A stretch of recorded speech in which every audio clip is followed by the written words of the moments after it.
காலையில ஒரு tumbler coffee இல்லாம ரஹிமால் சாருக்கு ரகிமா டீ இல்லாம நம்மளால தொடங்கவே தொடங்காது. ஆனா இந்த பாலை குடிக்கணும்னு மனுஷன் எப்படி முடிவு பண்ணான்னு என்னைக்காவது யோசிச்சிருக்கீங்களா? வா இந்த சுவாரஸ்யமான கதையை பார்ப்போம். இதோட வரலாறு பார்க்கணும்னா நம்ம கிட்டத்தட்ட 10,000 வருஷத்துக்கு பின்னாடி போகணும்.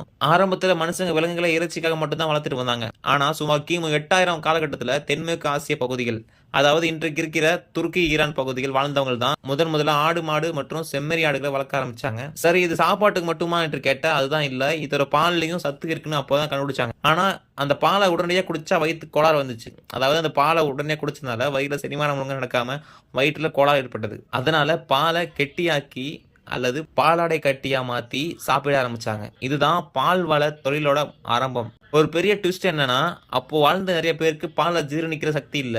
ஆனா கொஞ்சம் கொஞ்சமா பரிமாண வளர்ச்சி அடைந்ததுனாலதான் நம்ம உடம்பு இப்போ பாலை ஜீரணிக்கிற லேக்டஸ் என்சைமை உருவாக்க கத்துக்குச்சு. இப்போ நம்ம டெய்லி குடிக்கிற பாலுக்கு பின்னாடி இவ்வளவு பெரிய வரலாறு இருக்கு.